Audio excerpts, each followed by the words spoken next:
nga ni waa ADF mooy jiite xanaa il faut rendez-vous donné waaw gis nga ko de kajoor jeeg bi de moo tardé maa ngi jégalu xam nga jeeg bi nag moom ay mbiram maa ngi jégalu bu baax a baax de nuyu bàcc caché Diagne Naar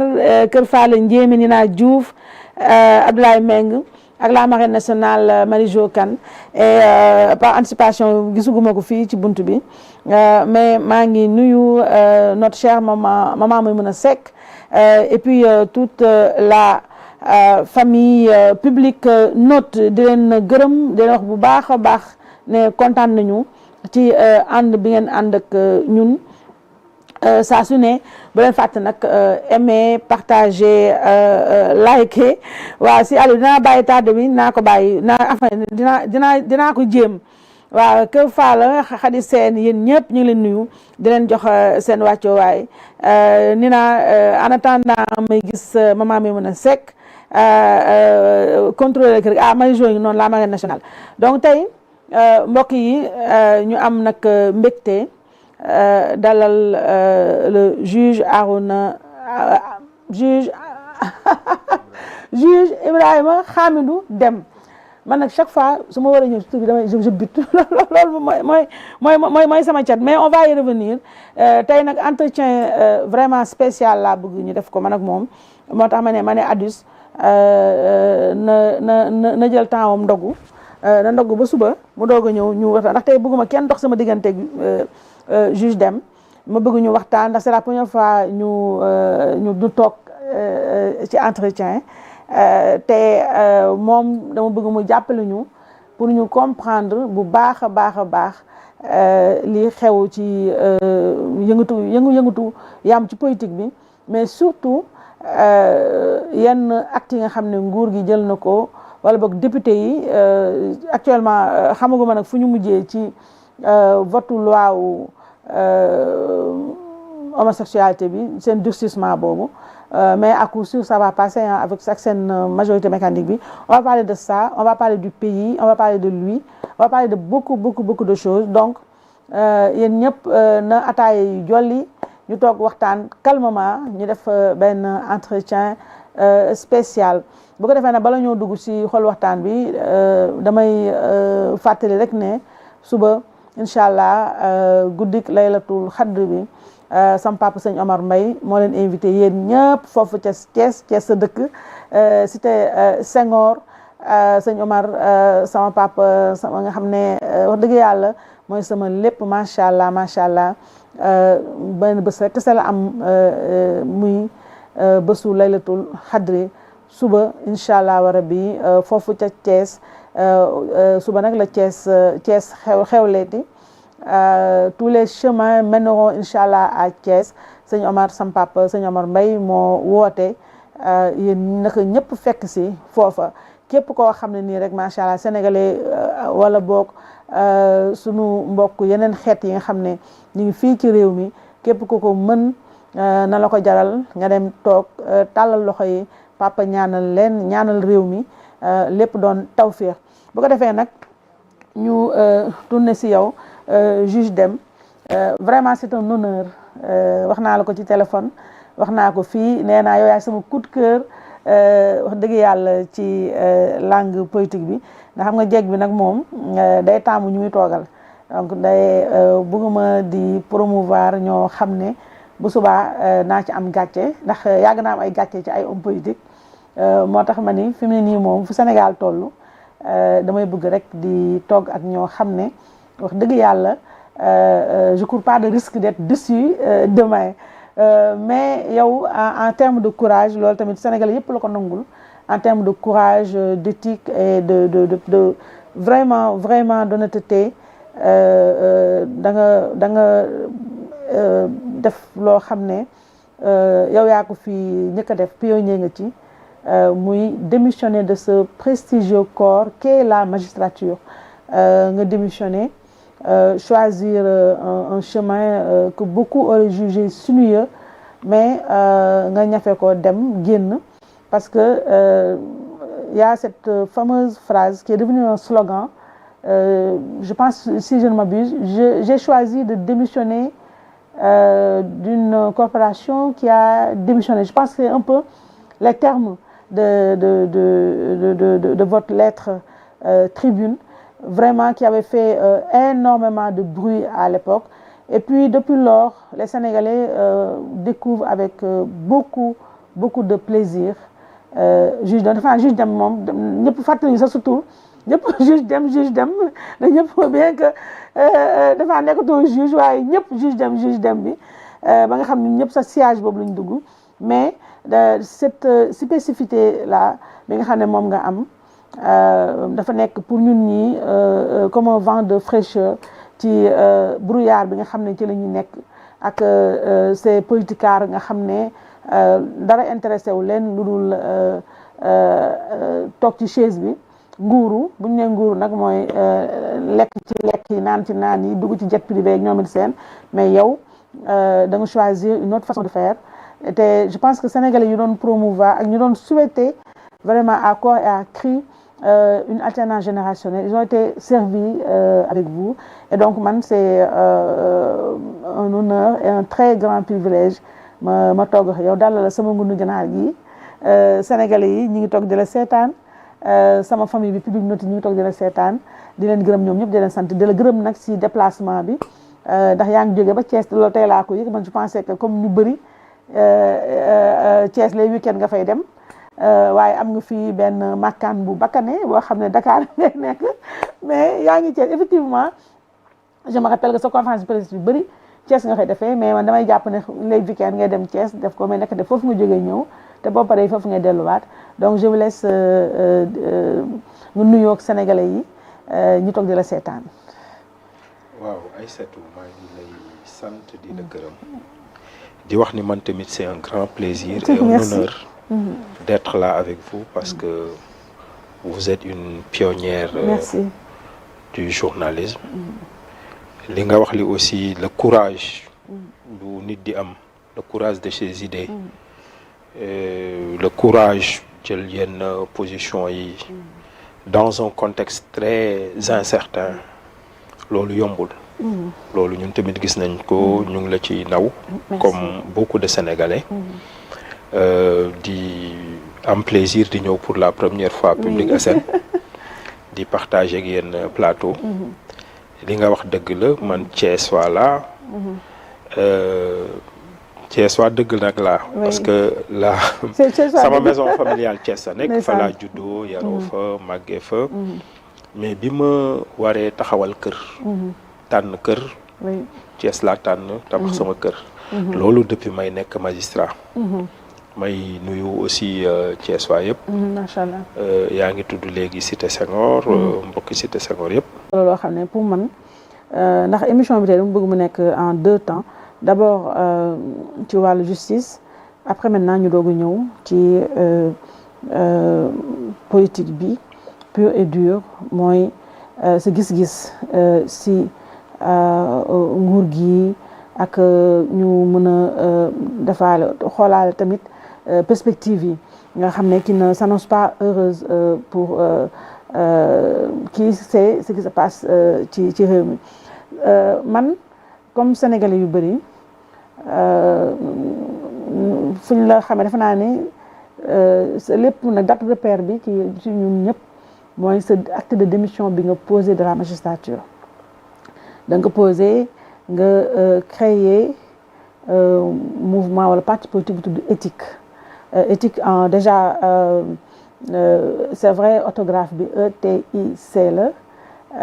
mais ça renvoie évidemment à l'éthique mi nga xam ne vertu la au-delà d'être une valeur te vertu cardinale ci yow sa corporation mais nit tout simplement defe naa ni mooy li mu war a am ci àddina yow nag éthique bi mooy acronyme bi mais le parti s'appelle Ensemble pour le travail, l'intégrité et la citoyenneté maintenant président dama bëggoon nga revenir parce que li nga doon daw peut-être du taxaw nga démissionner ci justice man dama jàpp ne peut-être c'est un sentiment benn écœurement bu rëy la benn kii déggu boo xam ne ñun nous sommes tous des justiciables même magistrats yi waaye ñun ñi le peuple dañoo yàggoon ñaxtu ne politicien régime bu fi ñëw justice mooy nekk bras armé pour mu noot askan wi bu ñu nee askan wi nag mooy ñu àndul ak ñoom mooy impunité bi nga xam ne finalement yow moom ngay xeex waaye actuellement dama jàpp ne c'est réellement ñii ba ñu ñëwee ils ont presque mis à terre la justice ma bëggoon rek nga fàttali Sénégalais yi lan moo la animé woon profondément ba nga démissionné de la magistrature avec fracas lan nga doon dund ci biir wala loo gis ci biir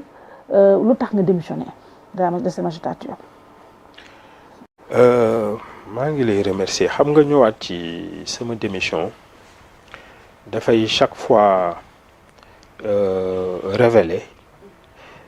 dara loo xamante ni actualité sax lay nekk ba léegi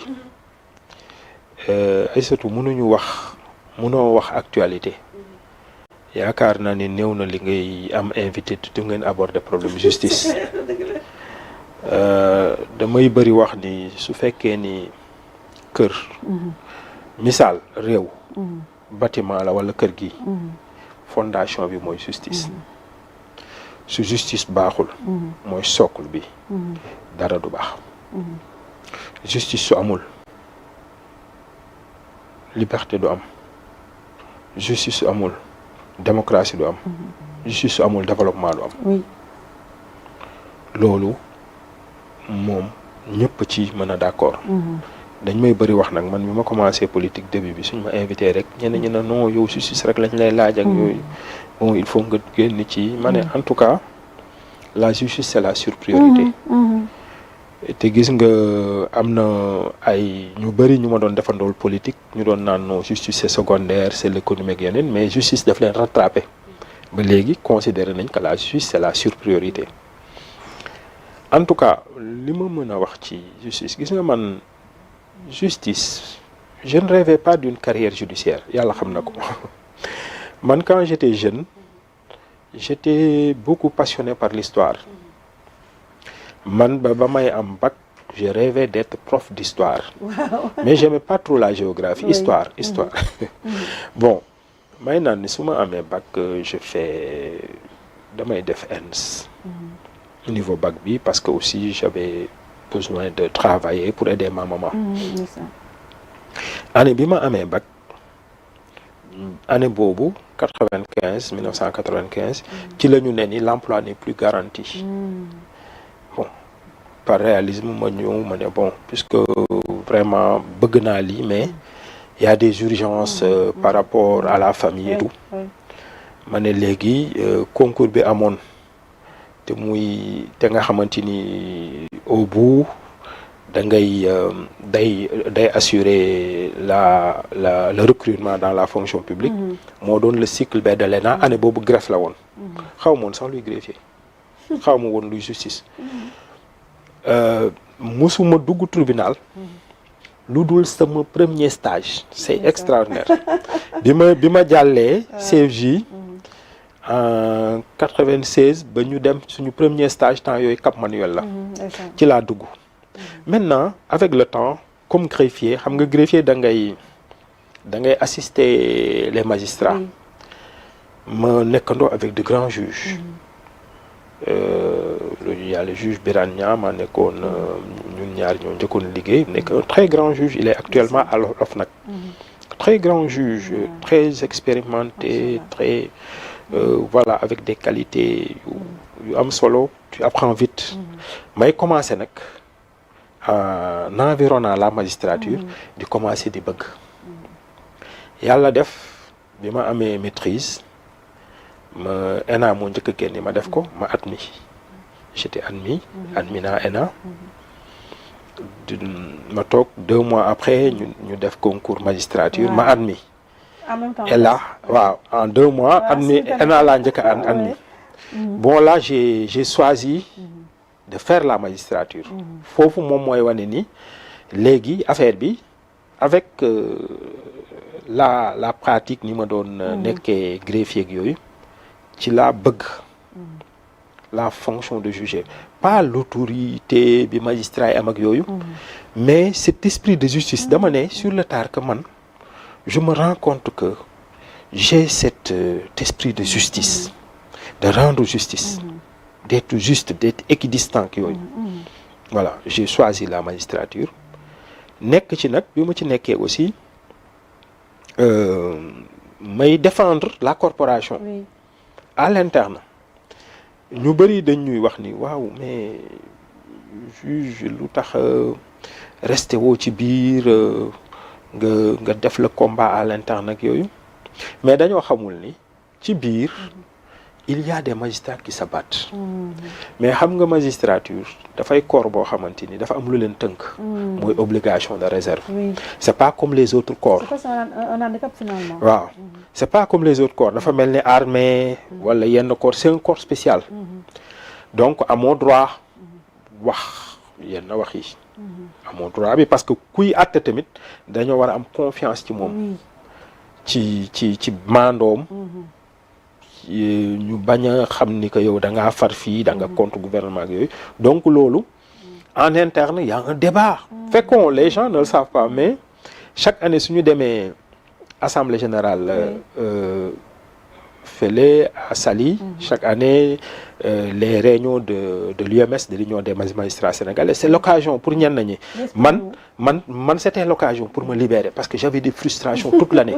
frustrations yi man c'était pas des frustrations personnelles mais par rapport ak justice ni muy doxee alors qu'on avait un idéal de justice l'idéal de justice c'était que justice bi ñu porter ko au même rang que les justices les standards internationaux xam nga cet idéal de démocratie parce que gis nga justice su baaxee rek démocratie baax donc yooyu ñuy avec d'autres personnes on allait là-bas on remettait en cause di soññ suñu collègues yi ñu gën a góorgóorlu ci indépendance justice ñuy def loolu à l'interne je l'ai fait pendant 10 ans de 2005 à ma sortie jusqu'à 2015 gis nga lu ne dafa baax ñuy rappeler 2015 en tant que magistrat j'étais substitut du procureur général à la cour d'appel de Dakar ma def benn tribune que j'ai intitulé le conseil supérieur de la magistrature l'indispensable réforme et ci préambule bi ma ne j'ai mené avec d'autres magistrats à l'interne un combat maintenant ce combat-là ne semble pas avoir eu un écho favorable pendant 10 ans pour moi c'était un délai raisonnable 10 ans pour que ñu woo opinion publique bi pour que mu gën a bàyyi xel justice et les nécessités de réforme yi ci am ñëpp suñu demee danañu mën a consulter cet article-là mais avec benn genre équilibre bi aussi parce que magistrat nga am naa man jàpp naa ni man je suis un homme aussi libre mais xam naa aussi li ma tënk ba waxin bi am na nu muy demee am na bon tu dois faire preuve d'un certain réserve ci discours bi ma def ko bon il y a pas eu cet écho ñun bu ñu doon xaar parce qu'on voulait que ce débat sur l'indépendance de la justice soit récupéré par la société civile par ñeneen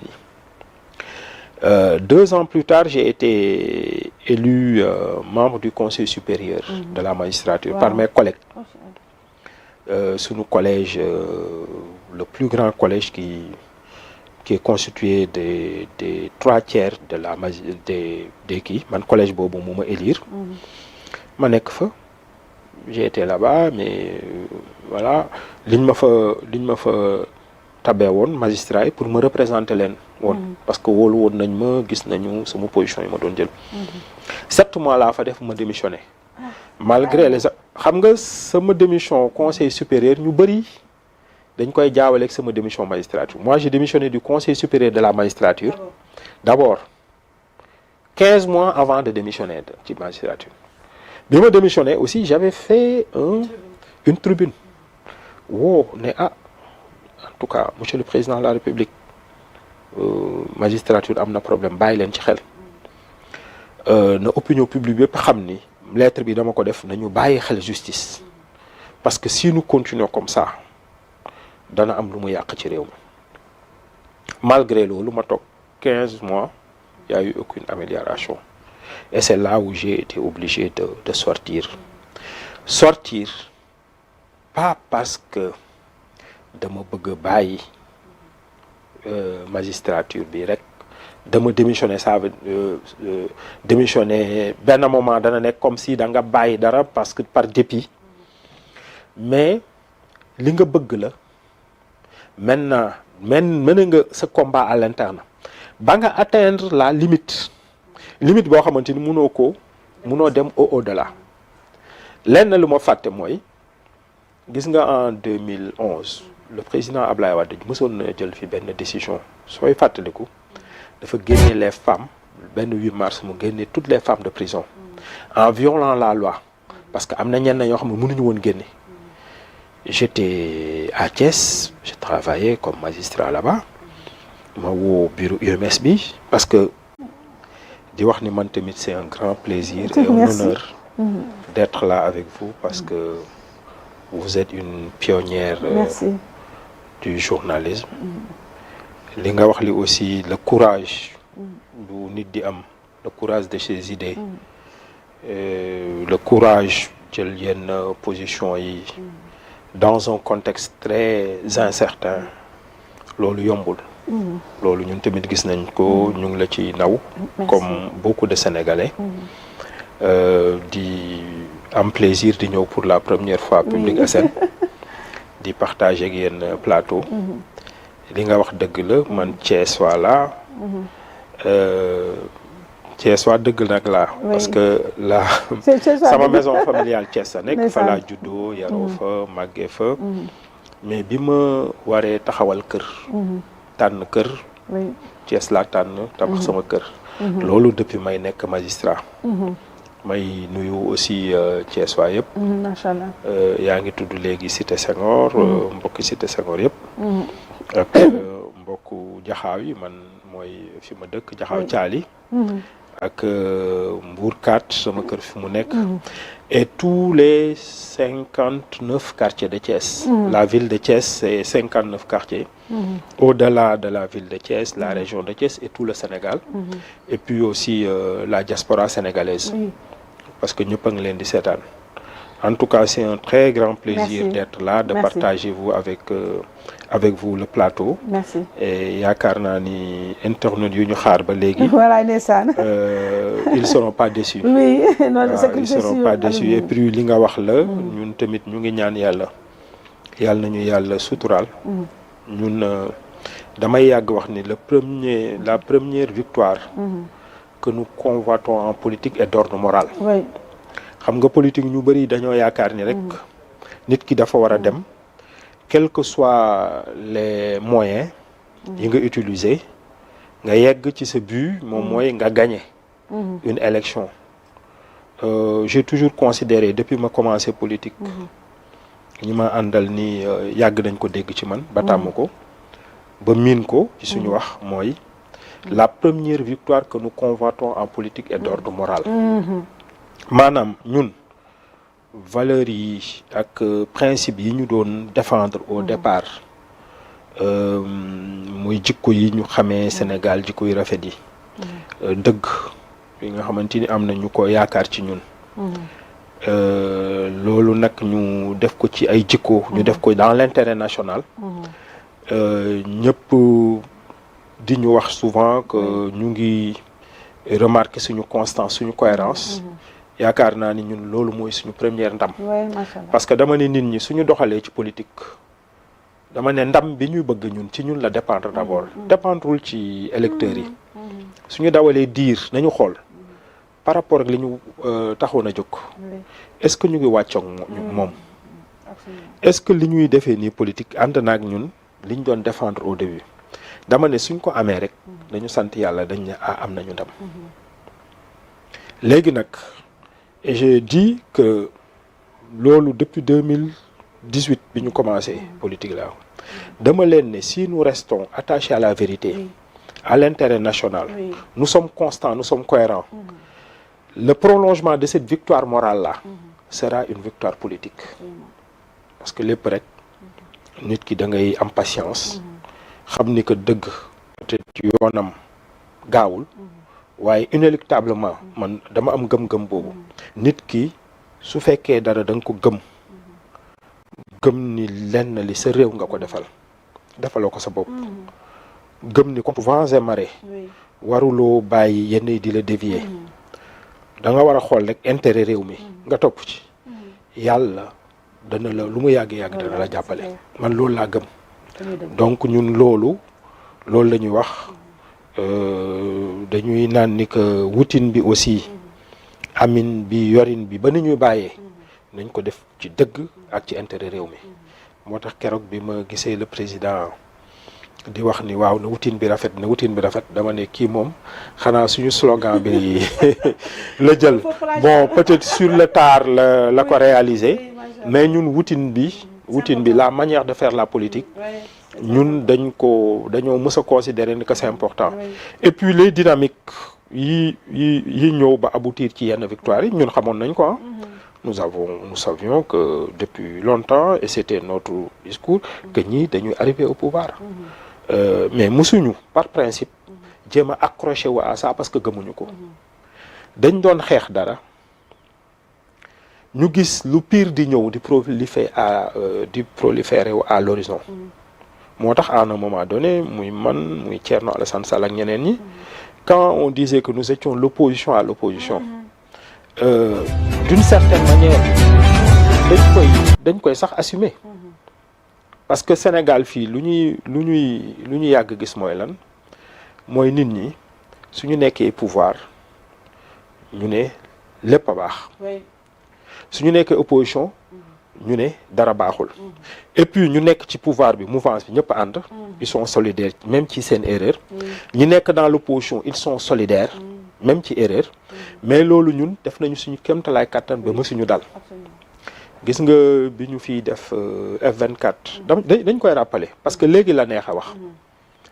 ñu bëri dañ ma reproché woon lu tax F24 plateforme bu ñu tegoon la contre le 3e mandat ñun ñu ñëw ba ci plateforme bi ñëw ba ci leader ñëpp toog ñu cotiser woon ak ñëpp mais ñu ne taxaw leen ñun am na yenn yoo xamante ni mais amul cohérence man su fekkee xeex 3e mandat bu Macky Sall yaakaar naa ne ñu ci njëkk a wax bind ci laa bokk le 26 mars 2019 bindoon naa benn article tuddee ko la constitution piégée pour un 3e mandat di artu di ne attention président Macky Sall dafa mel ni dafa nar a def 3e mandat su ci duggee de mën na yëngal réew mi mën na indi ay jafe-jafe donc nañu anticiper parce que aussi loolu xam naa danañ ci ñëwaat ci kanam dama jàpp ni ci politique publique yi ak ci manière bu ñuy defee politique la prévention daf ci am solo teel a artu ne attention jafe-jafe nga ñëw man yaakaar naa ni su ma démission bi ma def sax ci loolu la ci artu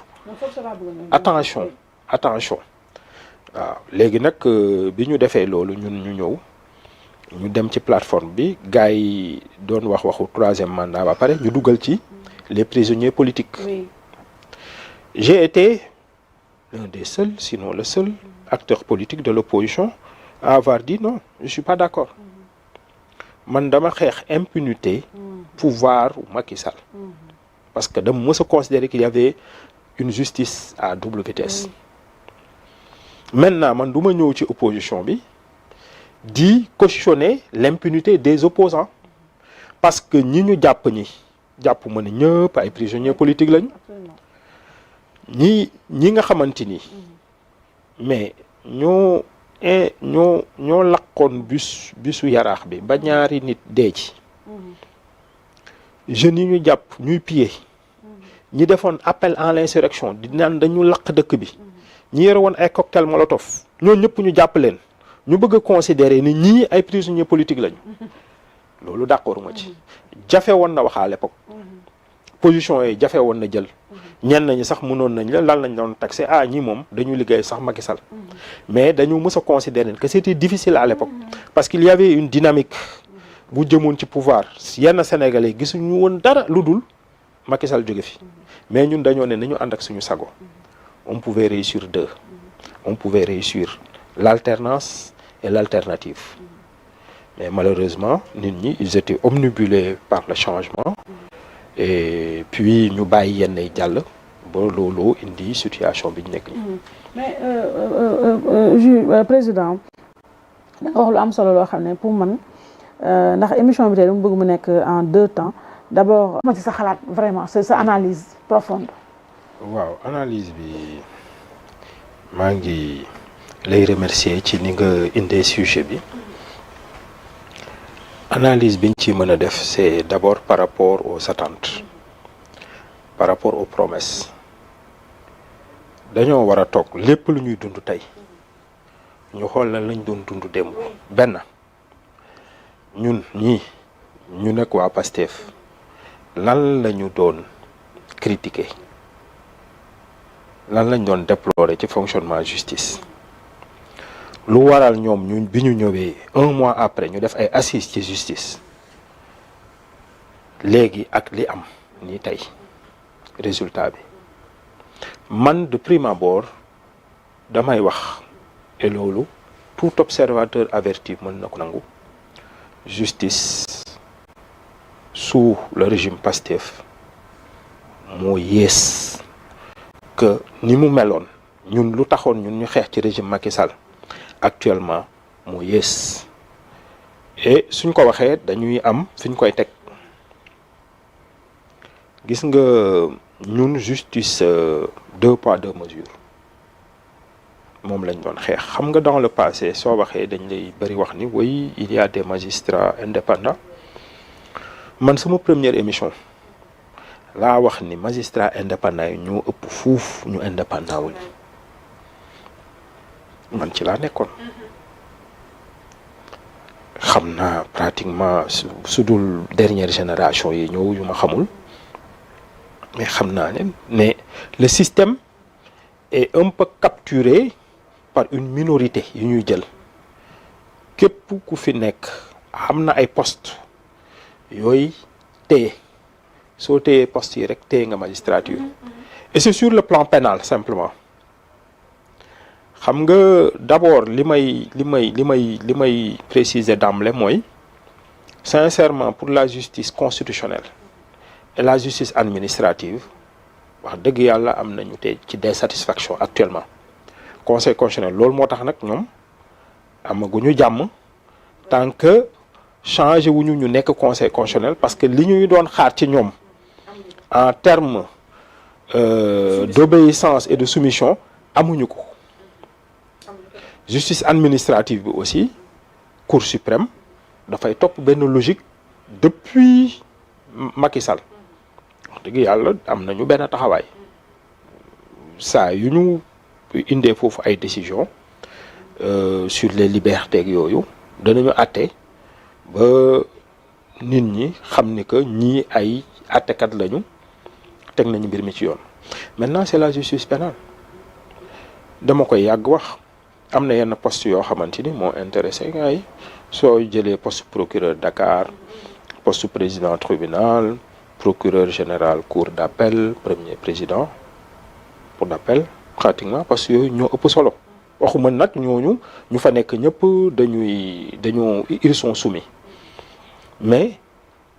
4 postes rek soo ko téyee ci magistrature sur les 500 magistrats et quelques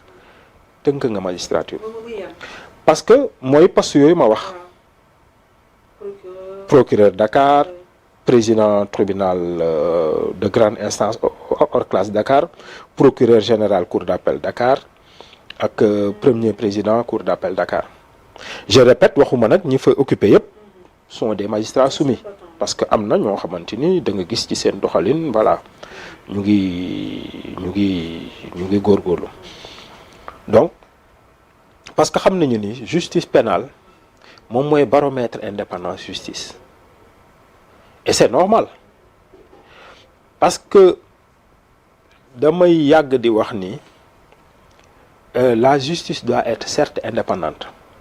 mais elle doit surtout l'être dañoo war a paraître moo tax magistrat yi day baax ñoom yaa ngi cité sànq kaawu Azoura Fall biñ ko njëkkee arrêté ñu gis ni arrêté nañ ko ñu gis ni premier ministre dem na seeti ji ko à Rebeuss.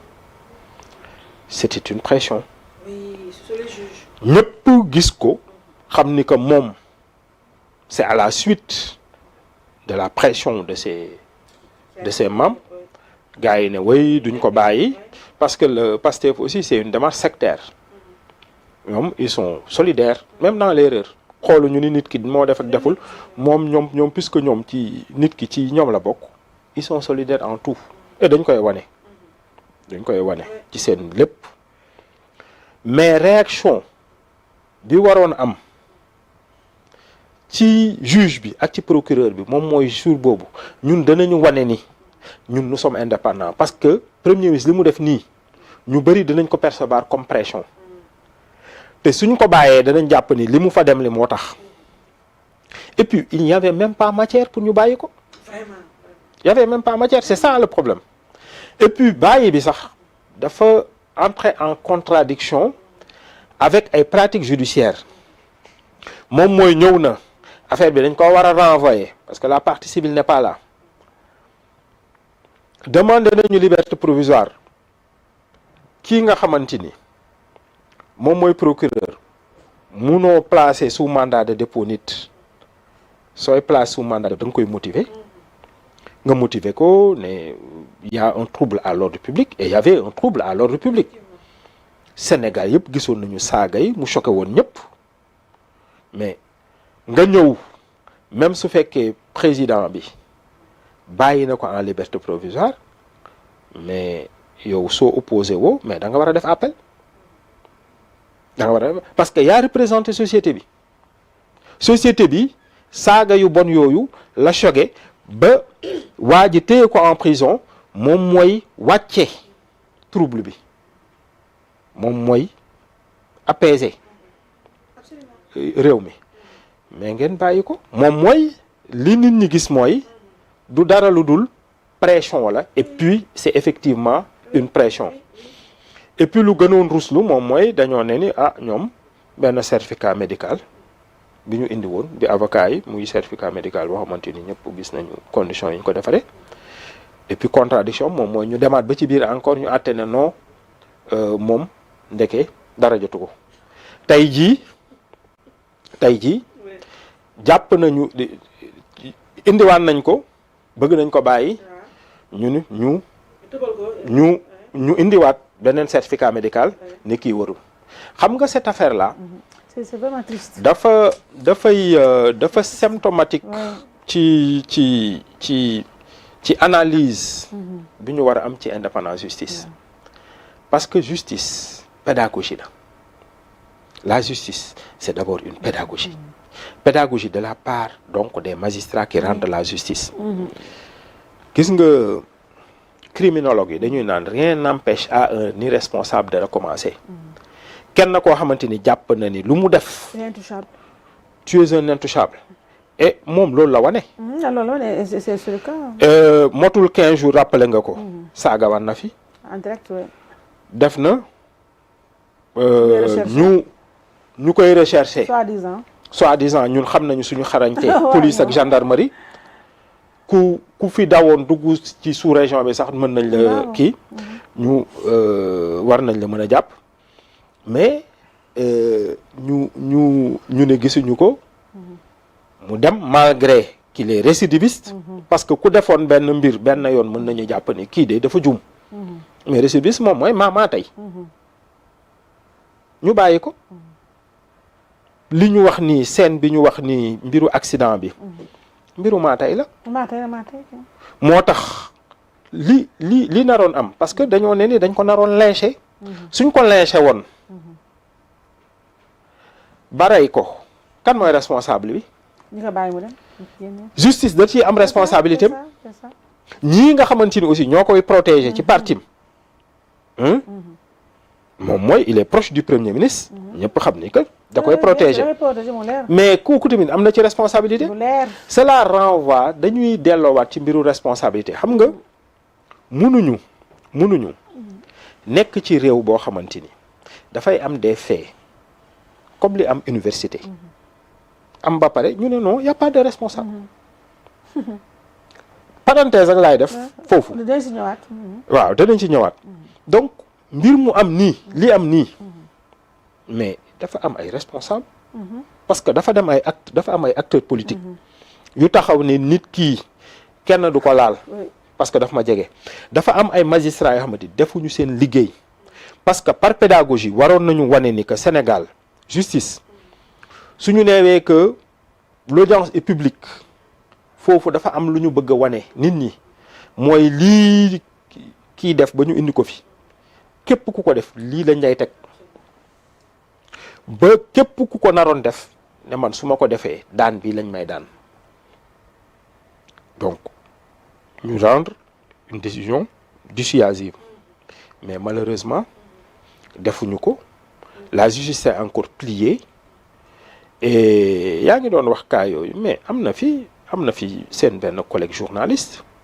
mais saaga na fi askan wax moo gën a choquant saaga assumé kooku xam nañ ko aussi proximité avec le premier ministre léegi mu dem le procureur ne s'est pas autosaisi parce qu'il y avait ce trouble grave et persistant à l'ordre public. Il y avait une communauté mais Sénégal yëpp la sax mbiru communauté parce que Sénégal lépp lu ñu wax ci askan su fekkoon la communauté minoritaire wax nañ ko dara Sénégalais yëpp parce que nous sommes une nation ñu wax ay mbiru yoo xamante ni dafa ñaaw nit kooku dañ ko war a teg ci yoon mais mu dem procureur deful liggéeyam ba membre communauté boobu porte plainte nit ki ñu biñ ko garder à vue il y avait toujours cette pression ces réflexes sectaires ces réflexes grégaires gars yi def pression bi ñu mujj na bàyyi nañ ko ba léegi nii amul suite et maintenant au même moment Aïssatou ñeneen ñi nekk dans l'opposition wala nekk dans la société civile wala journalistes yi ku ci def ak ku ci deful puisque le premier ministre avait dit et il avait assumé et c'est là sa différence avec régime Macky Sall ñun dañoo jàpp ne régime Macky Sall aussi dañ doon instrumentaliser justice mais respecté woon nañu Sénégalais yi amoon na lu ñu doon jomb ba dañ koy assumer suñu leen waxee sax dañu ne non nous ce sont les magistrats qui font le travail mais fii premier ministre dafa dem ne man léegi j'assume désormais ku def lii man dañ lay effacer et à partir de ce moment-là ñenn ñi gis nañu jaay doole biñ fi jaay doole Badara Gadiaga gis nañu jaay doole biñ fi jaay doole Abdou Nguer et puis c'est procès bi ngay wax li am avec le président c'est le président du tribunal dama toog jàkkaarloog Sénégalais ne leen bu leen jeunes yi bu leen benn homme politique jaral ngeen di sacrifier seen bakkan ngeen di dee considérez leen que man ak ñeneen ñëpp ñun homme politique yi jaruñu nit ñi di dee absolument moom li mu woote moom mooy lan mais ces déclarations là su fekkee bàyyi nañu ko kii su fekkee bàyyi nañu ko waxuma sax ñu bàyyi ko de mais su fekkee teguñu ko daan yu metti ma xamante ni réew mi waratuñu téye kenn dafa taxaw wax ni xale yi pare leen dama ko dégluwaat ko dañ ma ko yónnee man moi je tombais des nues j'ai dit non lii Sénégal la bind leen seen tur ci benn liste pare pour joxe seen bakkan pour ce projet là pare leen joxe seen deret parce que ci diine comme ci politique dañoo war a joxe seen deret pour jot yenn yi et puis c'est dangereux imam là ils sont très dangereux imam là dañuy foowee diine voilà man loolu di banaliser ku xamul sax diine l'islam jàpp ni diine l'islam diine bu violent la wala diine deret la ces gens-là leur dessein politique parce que ay hommes politique lañu.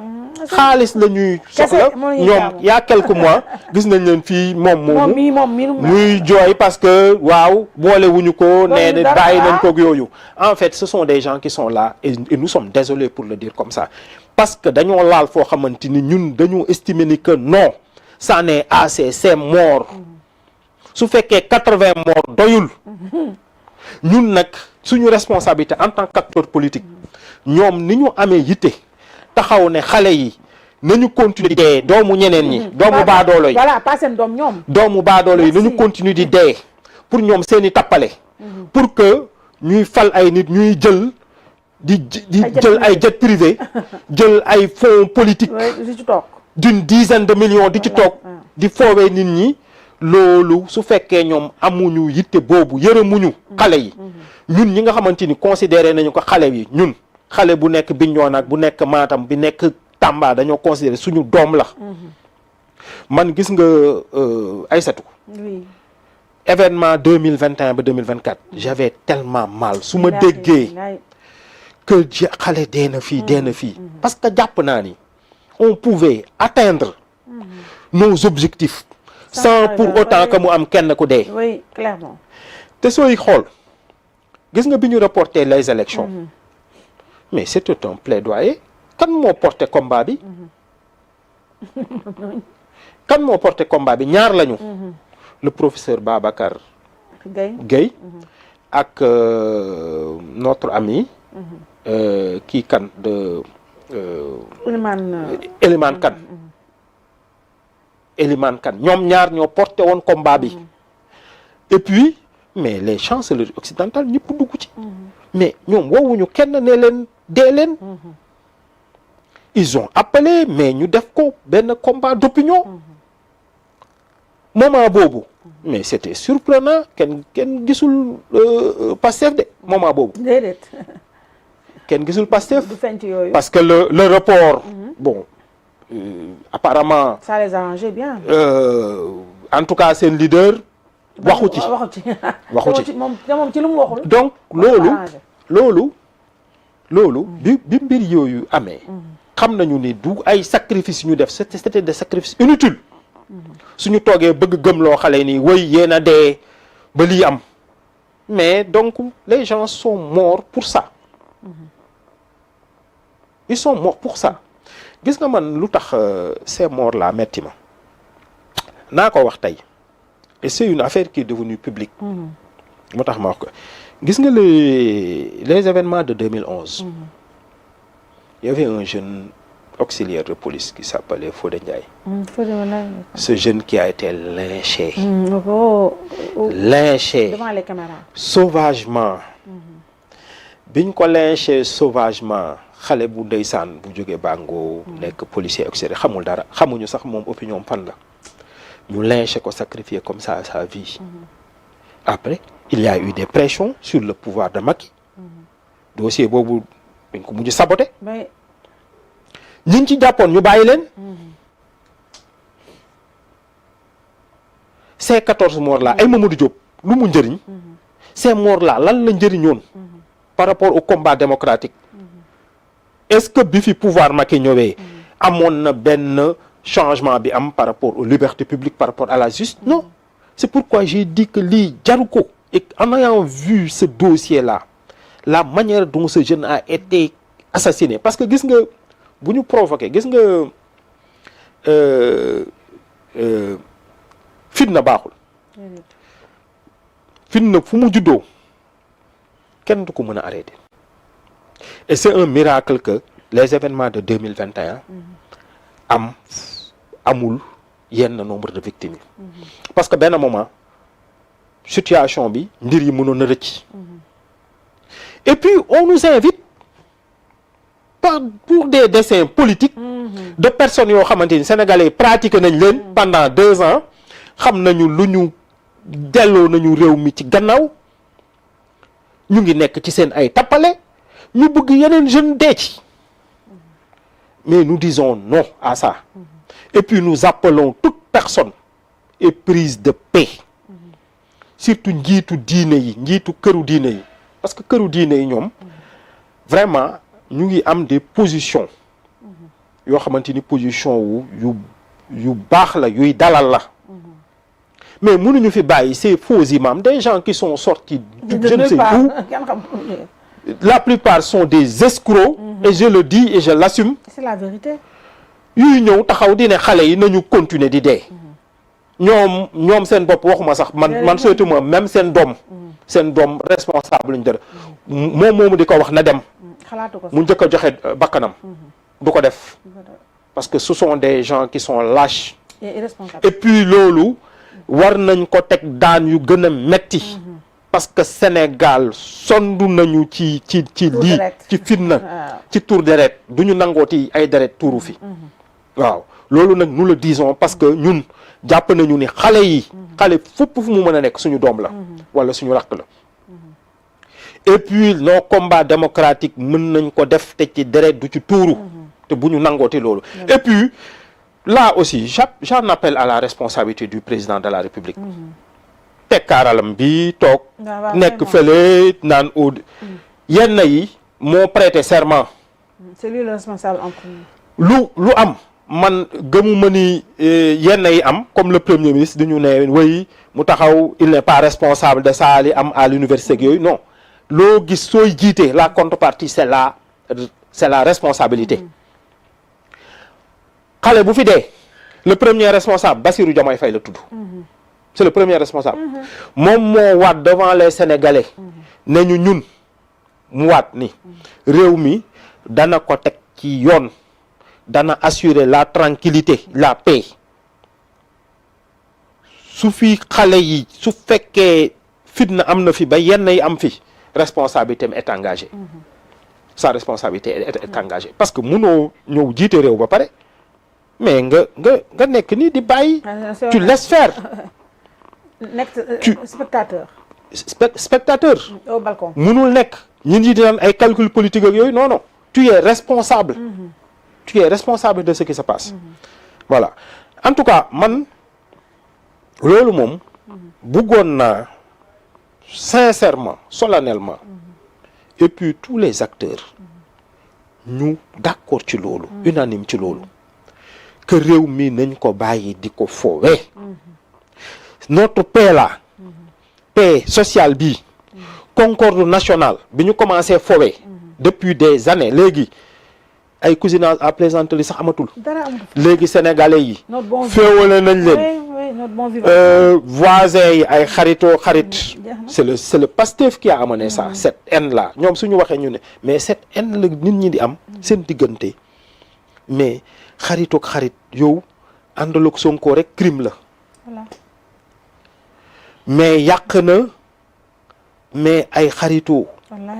ay relation jabar jëkkër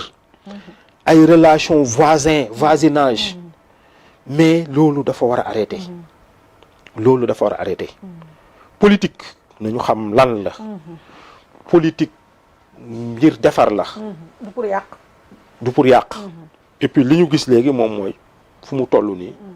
réew mi moom c'est un pays divisé képp kuy continuer nag di jéem a mettre de l'huile sur le feu kooku dañ ko war a teg ci yoon sanctionner ko ba keneen du ko ñemee defeti justement il reste à tout casser 25 minutes donc on joue sur le temps dama lay jox peut-être sur la justice 3 thématiques mooy le cas Ablaye Ba nga xam ne on a eu le ministre de l'Intérieur mu ñëw di diffuser vidéo boo xam ne qui s'est avéré complètement hors de propos ndax c'est une ancienne vidéo bi mu utilisé moom pour wane ne pour en fait accuser les étudiants clairement d'être coupables des heures qui ont eu lieu à l'université de Dakar et me rappeler ne ba tey y a une sorte de tension entre le gouvernement et les étudiants mais aussi plusieurs autres entités de notre société évidemment après on l'a vu lui le ministre de l'Intérieur mu dem face aux députés pour dire que en fait au moment où il parlait il y a eu peut-être que c'est la technique qui s'est trompée de vidéo, etc., etc. Mais bref, toujours est-il que le Premier ministre assume l'entière responsabilité d'avoir autorisé le ministre de l'Intérieur à donc envoyer les FDS ci université bi. Tout pour que ñoom seen ak yooyu kenn du ko remettre en cause. Absolument. Alors juste dama la ñuy ñëw nag ci actualité une dernière question mooy quitté nga magistrature mais ba tey yaa ngi ci justice d'une certaine manière. waaw quitté naa magistrature maa ngi ci justice ba tey. maa ngi ci sant yàlla. parce que gis nga loolu yëpp mbiru yàlla la. man bi may def magistrature bi ma génnee idéal d'indépendance bi ma amoon dama ne bi may génne école amoon na occasion choisir dem Thiès. ma choisir aussi pour nekk juge d'instruction. Je me disais que juge d'instruction c'est le poste où je suis le plus libre possible. mais yàlla def ni musuma nekk juge d'instruction. ñu yóbbu ma siège ma war a xaar mais bon il se disait que procureur bi fa nekkoon buggul ma nekk juge d'instruction. Il y avait un cabinet vacant. mu teg 1 an di vacant. parce que amoon na doole foofu. dafa ne bon waa ji dafa xaw indépendant parce que avant j'étais syndicaliste bi ma nekk greffier j'étais syndicaliste. C'était connu. bon nekkoon naa Thiès greffier xamoon nañu sama kii bi ma amoon engagement bi. léegi ma toog ñu toog loolu peut-être musuma ko nettali ci émission ma nekk siège pendant 1 an. xam nga ñu bëri temps yi gis naa avocat Pastef yi di naan mais waa ji dañu naan juge la musul nekk juge. moi j'ai été juge pendant 1 an. et puis juge bi ma nekkoon yàlla daf ma suturaal bi ma nekkee Thiès j'ai presque fait tout ce qu'un juge peut faire ci carrière am. et def naa sax en 1 an loo xamante ni juge yu bëri def nañu toute une carrière. mais defuñu ko. def naa social. mooy rapport entre travailleurs et kii et salariés. def naa pénal. mooy correctionnel.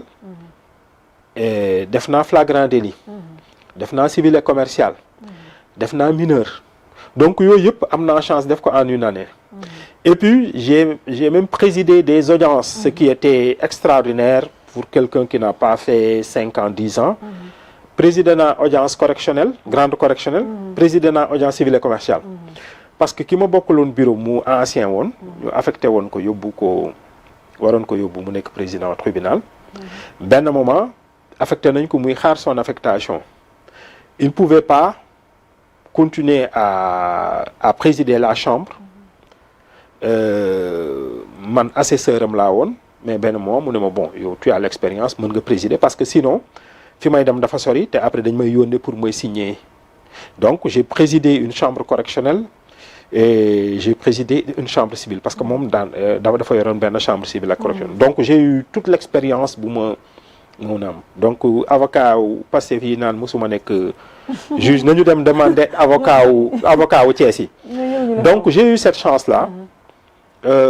maintenant bi ma defee 1 an ñu dem assemblée générale maa ngi la doon wax assemblée générale. c'était ma première assemblée générale. année boobu on parlait de y avait une affaire de corruption dans la magistrature. am na yaa ngi fàttali léegi man ma jël parole foofu wax ne bon ñun tamit nañu xool suñu bopp. mënuñu ñëw di juger nit ñi alors que parfois ñun y a des failles gestion crédit yi. j'ai remis en cause la gestion des crédits par boobu procureur yaa ko doon yore mais je ne parlais pas du parquet de Thiès laa nekkoon sincèrement j'ai parlé d'une situation en général ki nekkoon Thiès yaakaar ni bon il a mal pris ça. moi je dis parce que su fekkoon moom la man ci suñu assemblée générale laa koy waxe ma ne ko ñi fa nekkoon moom ñu yow ñoo woon xam nga ni kii la moi je parlais pour une situation. général et puis après rek ñu yóbbu ma parquet et boobu soo defagul 2 ans par ordonnance dama toog benn jour audience rek ñu ma gis le secrétaire du président indi benn ordonnance ñu ne ma ñu jël benn substitut indi ko siège man ñu yóbbu ma parquet il paraît que c'était pour m'apprendre à obéir. À l'époque on disait qu'il faut qu'on lui apprenne à obéir parce que parquet c'est la subordination hiérarchique. Oui. Mais yàlla def ni j'étais au parquet je me suis voilà magistrat fépp fu mu mën a nekk su fekkee magistrat bu bëgg indépendant nga da ngay indépendant. C'est dans la tête en fait. C'est dans la tête. Et puis bon moi je trouvais sax à ci benn côté sax parquet ngay gën a mën a indépendant avec siège. malgré lépp lu ñu wax ci parquet. Moi j'estime que parquet parfois nga war a mën a gën a indépendant avec siège. Parce que les textes te permettent d'être indépendant. Maintenant il faudra kii mesure yoo jël nga informer la hiérarchie si c'est une affaire signalée une affaire grave nga yëgal ko la hiérarchie loolu c'est la moindre des choses c'est une affaire de loyauté. Parce que yow sa supérieur acte boo xamante ni mën na dafay yëngal réew mi wala yëngal dëkk bi mënu ko yégee ci mbedd mi loolu c'est une affaire de loyauté soo ko waxee tamit puisqu'il mën na substituer wu ci yow moom mën na ko endosser su fekkee ni jàpp na ni d'accordul moom nga bàyyi ko mu endosser ko mais su fekkee yow procureur de la République nga am nga ay pouvoir propre loolu du président du ministre de la justice du procureur général là c'est la loi qui te dit que yow tu as tes pouvoirs propres affaire pénale soo ko amee informel mais yenn décision yaa koy jël sa bopp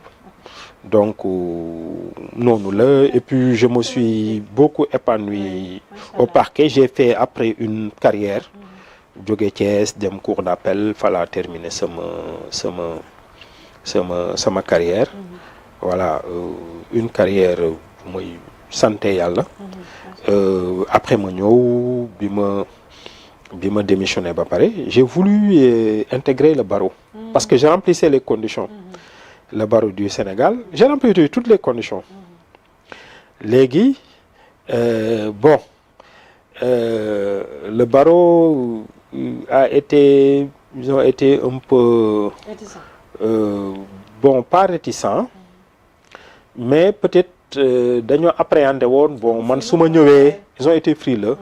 appréhender un peu peut-être su ma ñëwee est-ce que du ma ñëw nekk avocat di kii waa magistrat ak yooyu bon ils ne me connaissaient pas xam nañ ni man melu ma noonu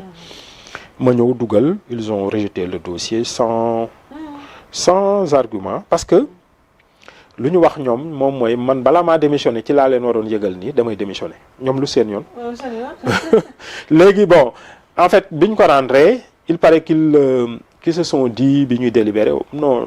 nañ ko rejeté comme ça moom su defee appel mu dem ci ancien collègue am yi malheureusement j'ai pas fait waaw malheureusement moi j'ai pas fait appel pour eux je n'ai même pas parlé de ça rejeté nañ sama demande 4 ans après je pense 3 ans après 2023 ci la au cours d'une émission ñu laaj ma lu tax nekkoo avocat fii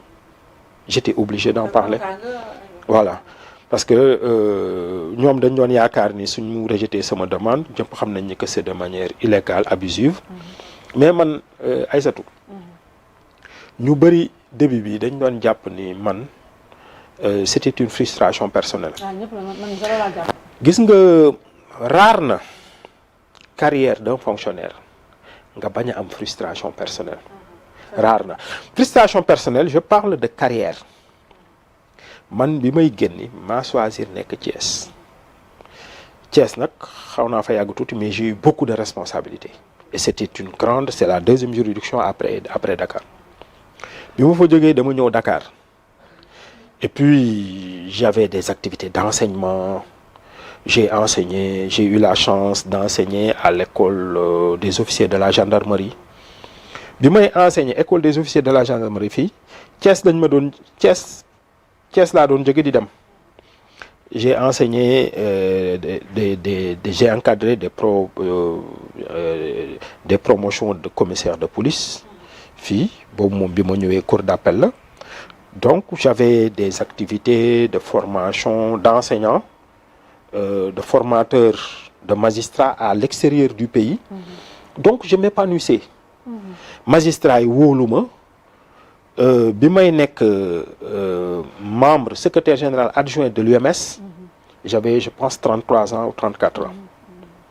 wóolu ma jël ci biir magistrature corps bi nu mu nekkee ki ñu tànn ma biñ may tànn di may def membre conseil supérieur magistrature aussi j'avais même pas 40 ans yooyu yëpp je mettais kii yu bëri fu ñuy defaree code de déontologie magistrat koy defar bokk naa ci fukki magistrat yu ko bind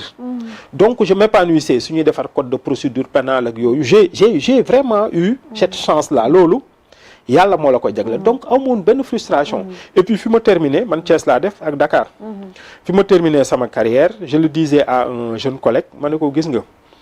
nekk substitut procureur général mooy poste bu gën a neex ci magistrature bëri woo liggéey parce que quand j'étais à Thiès benn moment j'étais premier substitut mooy yaay topp ci procureur bi donc tout le travail yenn travail judiciaire yaa koy def il y avait trop de travail mais ma ñëw cour d'appel c'était intéressant chambre d'accusation ngay dem audience correctionnelle man am na kenn ku ma fa nekkaloon sax sama kilifa la woon parce que bi may tàmbalee moo nekkoon sama procureur dem ba ñu tolloo ñoo bokkoon chambre dama ko doon non yow sama kilifa nga man maa lay jëlal audience et malgré tout j'avais pas beaucoup de boulot et c'était très intéressant intellectuellement sama bureau bibliothèque ñu takkaloo woon donc je m'épanouissais dans le travail mais j'avais une frustration par rapport à un idéal cet idéal de justice c'est pas ce que je vivais mais cet environnement-là de justice parce que je suis un homme engagé loolu su fekkee am na frustration boobu la voilà et puis noonu le mbir yi demee woon su may dellu ci mbiru avocat bi biñ ko rejeté j'ai pas fait d'accord donc on va essayer de faire vite xam nga ñaari sur les 3 sujets yi nga évoqué ñaari dama ko aborder ci semaine yi passé damay commencer di def un rendez-vous avec les Sénégalais sous forme de tous les samedis c'est dans nos réseaux c'est bien ça. Le premier rendez-vous de me traiter woon la crise universitaire pendant une vingtaine de minutes ma wax ci man sama xalaat sama gis-gis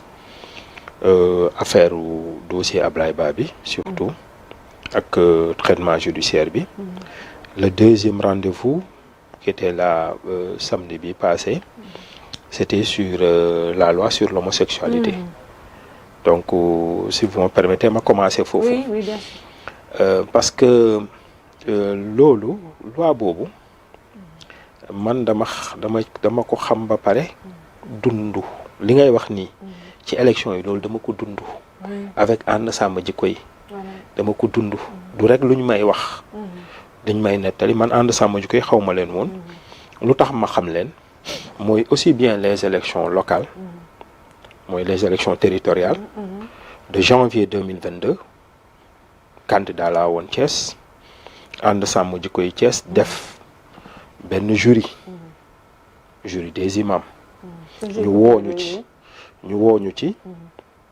bi ñu ci woowee tous les candidats ñu déglu ñu ci mu amoon nag benn jeng bu garaaw bu amoon man ma jàppee woon ko njuumte parce que figurez-vous bi ñu demee ba ñoom ñuy rendre seen décision dañoo ne dañuy xool ñoom seen critère et def nañu conférence de presse mu ngi ci réseau yi ñu ne ñoom dañuy xool coalition bi leen gën a wuyu parce que ñoom lu am solo woo nañ nit ñi coalition bi ñu leen gën a wuyu moom la ñu demandé ñu voter leen ñun suñu coalition on avait non pas élection locale laay wax d'abord ñun coalition bi ñu nekkoon avec liggéeykat yi la tuddoon on avait moi j'étais candidat en ville il y avait 3 autres candidats ci 3 communes Thiès yi nord ouest ak est donc on était 4 candidats sur les 4 candidats yëpp ñëw nañu Yewwi Askan Wi 5 candidats la ñu amoon parce que ñoom amoon nañu en plus des 4 là candidats ci conseil départemental ñu amuñu sur les 5 candidats 4 yee ñëwoon dans le jury il y avait des intellectuels des professeurs xam naa ni xam nga xanaa calcul 4 sur 4 ak 4 sur 5 ñoom ñu ne 4 sur 5 yi ñoom ñoo gën a wuyu Yewwi Askan Wi ñoo gën a wuyu ñoom lañ def ci kaw parce que l'objectif c'était clairement xam nañu ni mënuloo choisir premier ak deuxième de dire que nañu voter Yewwi Askan Wi ma jàppoon ni loolu erreur la parce que ñi nekkoon ci jury bi am na ñenn ñu ma ci xamoon man jàpp am na fu ma leen tegoon bugguma woon ñu def jury man ma nekk candidat ma bañ see ñëw mais après ma waxtaan ak ñoom quelques mois après dama toog ba 10 mois après avant les élections boobu nag li may wax foofu Thierno Alassane Sall yi yey na ma parce que moom nanguwul woon participer il avait dit que ñii dama jàpp ni dañoo jàng du ma participer ñu dem élection législative le même jury ñu teg ko biñ ko tegee ñu ñëwaat devant ce jury là man ma ne jàpp naa ni ñi peut-être dañu juumoon bi yoon ñu ñëw bi yoon ñu ne ñoom dañuy mesurer képp ku gën a engagé wu pour criminaliser criminaliser même ba les criminaliser la woon ñu ñëw et puis apparemment il y avait aussi ce parti pris pour Yewwi Askan Wi ñu dem imam yi sax ci mosquée yi ñëw naan ñoom dañu votel Yewwi Askan Wi toujours est-il que gis nañ foofu jàng mais l'essentiel pour actuellement du loolu ñooñu doon taxaw di wax bi Mélenchon ñëwee fii ñu toog ñu ne waaw ñun ñi taxawoon di wax ni dañoo war a criminaliser gis nañu ki taxaw moom am fulla faydam ne man mbirub homosexualité man ci ñi def loi bi en Europe ci laa bokk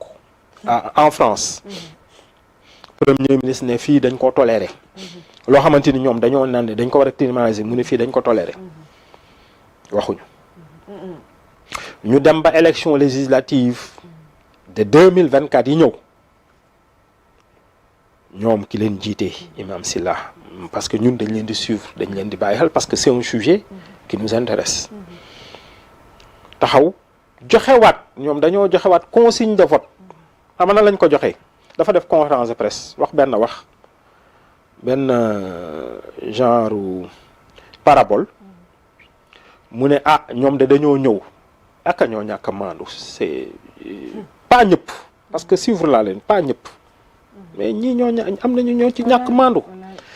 mu ne ñoom dañoo ñëw ci gare routière ñu gën a bëri suñu xoolee ñoom seen conférence de presse bi ñu def avant les législatives moom Imam Silla mu ne dañoo ñëw yore seen yóbbante ñëw ci gare routière ñu ñëw di laaj oto yi ku ci mën a yóbbu seen yóbbante ñu ne ñëpp bañ loolu moo tax ma ni ñii ñoo ñàkk maanu donc ñoom ils disent que tous les autres hommes politiques ñoom dañoo bëgg ñoom xeexuñu mbiru homosexualité ñu ne ñoom kenn kese moo ci nangu yóbbu seen yóbbante bi mu ne waaw mais kooku da leen naan ni man maa ngi yàpp su ma feesee damay dem donc su ma feesee mooy suñu leen votale mu ne donc ñun mën nañu am yaakaar ni kii su feesalee su demee yóbbante bi dana yegg moo tax quelques mois après ma def benn sortie ne leen yéen ñooñu doon wax ki ngeen joxoon seen yóbbante bi yam na ba fees dem na ba yegg yóbbante bi nag ki ko naroon jotu ko ba tey dëgg ci parabole la ñu wax ci parabole lañ leen tontu et puis xamoon nañu ni su fekkul woon affaire bi am nii du ko sa jéem a laal xalaatuñu ko mais ñoom def nañu fii récemment conférence de presse ils disent que il ne peut même pas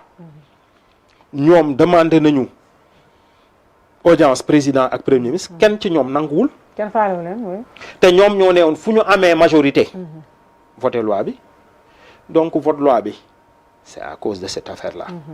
et ils ont voulu couper la poire en deux parce que te ci ñoom man dama ci gis ñuy taxaw di wax waaw ñun dañoo bëggoon sax affaire bi bu mu nekk projet de loi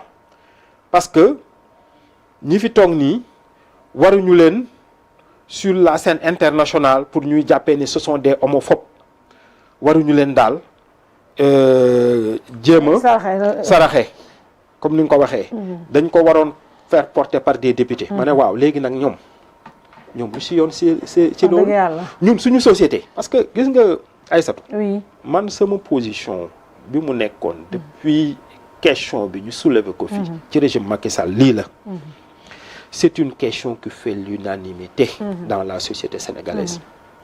dans la société africaine kenn ci ñun bëggul mbiru góor jigéen dès lors qu'une question fait l'unanimité waaw mais nañu jël xool les meilleures mesures de prévention et de répression te man dama jàpp ni prévention sax moo ëpp solo répression lu tax mbir mi duñ ko fàggu balaa suñu doom yi di ci dugg ñuy bàyyi ba ñu dugg ci ñu naan dañ leen di teg ay daan yu gën a metti mais nañu def suñu kéemtalaay kattan ONG yi fi nekk di financer ñëpp xam ko mais ñu def ay loi yu dëgër ne képp ku ñu fi gis muy def promotion wala di financer loolu moom mu ngi ci loi bi léegi ñu ngi koy rafetlu mais dañ la teg daan yu metti te loolu bañ a nekk rek ci code pénal mu nekk ci yeneen texte nga xamante ni au lieu de daan yi sax dañ leen retirer seeni agrément ak yooyu ñu dàq leen ñu jóge fi ci réew mi ñu xool parce que suñu toogoon pencoo ko c'est une question qui fait l'unanimité bi fi régime Macky Sall nekkee Macky Sall waxoon na ni moom tant mu ngi fi parce que nit yi tamit ñun on a beaucoup critiqué le régime de Macky Sall mais sur cette question là c'est une injustice lañ ko def Thierno Alassane Sall maa ngi koy remercier gis naa sortie bu mu def tey Assemblée nationale am na lu mu foox lu am solo Thierno Alassane nee na leen mais yéen ndeke da ngeen ñëw naan nañu modifier l'article 319 donc il y avait une disposition qui punissait l'homosexualité donc yéen li ngeen doon wax noonu yëpp da ngeen doon tuur la ndam askan wi tàmm nañ ko nag man damay ne ni pour parce que suñu delloo ci suñu réseau danañ ci gis développement yi ci def man dama ne woon ñoom dañoo ñëw ne léegi ñoom ndeke ñoom objectif bi ñu doon wut am nañ ko ñoom xamuñu luy criminaliser parce que jànguñu droit je répète les propos de l'imam Silla mi jiite ànd sama jikko yi jànguñu droit xamuñu droit waaye yéen jàngu leen droit xamu leen droit bala ngeen cee wax du ngeen dem ci ñu jàng droit dëgg maanduwu leen waaw ku maandu imam bu maandu suy dugg ci dara xamu ko day laajte mais dañ doon politique ils étaient dans la politique et loolu dafa ñaaw lu gën a ñaaw nag moom mooy tappale yi ci topp taxaw dina ñun lii lañ doon wut criminaliser xamuñu ko donc lii jël nañu peine yi def ko de 5 à 10 ans atteindre nañu objectif bi Latif Gueye bi mu fi wax criminalisation trafic de drogue ñëpp a xam mbir bi dafay jëlee parce que infraction 3 la catégorie la dafa am contravention dafa am délit dafa am crime crime mooy lu gën a garaaw bi ñi nekk ci àll bi ñu bëggee ñu criminaliser vol de bétail dañu ko ñëw ñu criminaliser que ne léegi nekkatul délit crime la crime moom mooy infraction bu gën a garaaw daan yu gën a metti mais lii ñoom criminaliser la ñu waxoon ba léegi délit la donc ñoom man li ma leen wax ma ne leen waa yéen day ñii sàcc ñi ñuy sàcc seen jur yi yéen ñoo leen ëpp yitte dëgg ñooñu de am nañ seen fulla ak fayda ba vol de bétail criminalisé nañ ko donc su ñuy def le parallèle ñoom donc li ñu doon wax fii takk ay rajo dinaan lii garaaw na yëpp donc mbiru homosexualité malgré ñoom donc ñoom nangu nañu ni que vol de bétail moom moo ko gën a grave. ça j'ai pas fait. En fait c'est extrêmement grave et puis nañu bàyyi bu ñu foonee ni que mën nañu wax jàng nañu ay rap yooyu mën nañu kii ba vraiment mën nañ nax nit ñi loolu nag dañ koy wax gis nga ci milieu boobu am na ñu ci bëri ñu ñuy gis ñuy def seen rôle ustaas yu bees yu xamante ni ñu ngi wax li yàlla li yàlla vraiment tere yëpp ak santaane ak lu mu tere ñu ngi maandu mais dans ce milieu là léegi c'est infecté par des escrocs et on le dit c'est pas excessif parce que kenn du foowee nit ñi et puis du ngeen ñëw def li ngeen di def ba pare ñëw dellu ci gannaaw def comme si de rien n'était di foowee xelu sénégalais yi non loolu dafa ñaaw ñi li ñu def dafa ñaaw parce que ñun luñ doon xaar mais ñoom mënoon nañu wax man li ma doon xaar ci ñoom fa laay daanele réaction bu maandu moom moo doon ne ñun de lii lañ doon xeex dañ doon xeex criminalisation gouvernement defaluñu ko mais li mu def nii avancé la 2 à 5 ans la yóbbu nañ ko 5 à 10 ans la avancé la dañuy jël mais dañuy continuer le combat man loolu suñ ko waxoon naa ne waaw lii de moom lu maandu la parce que am benn moo gën danaa la jox ñaar dañ ciy jàppandi mais bëgg ñu gëmloo ni lii lañ doon laaj lii mooy criminalisation quand même il faut pas jouer avec l'intelligence des Sénégalais voilà ñoom ñëw nañu def un combat politique nañ ko assumer combat politique bi am na li yàlla nag lu mu ñu wan ñun lu mu wan Sénégalais yi et puis voilà yenn yi dafa ñaaw maintenant nooy gisee nag imam yoo xamante ni dañoo jeng imam yuy politique imam yoo xamante ni wax dëgg yàlla dañuy jël diine bi di ko foowee jël dëgg di ko foowee parce que ku foowee dëgg rek foowee nga diine bi noonu ngay gisee tamit vraiment imam yu fi nekk yoo xamante ni ce sont des exemples en tout cas société fu muy nekkee à la dérive mooy nit ñi ñu yaakaar ci njub ci maandu ci toog di rappeler nit ñi di rappeler nit ñi li yàlla wax ñooñu ci ñooñu la ñuy gën a yaakaaree maandu mais su fekkee ñooñu ñoom ñoo am yenn comportement yi wax dëgg yàlla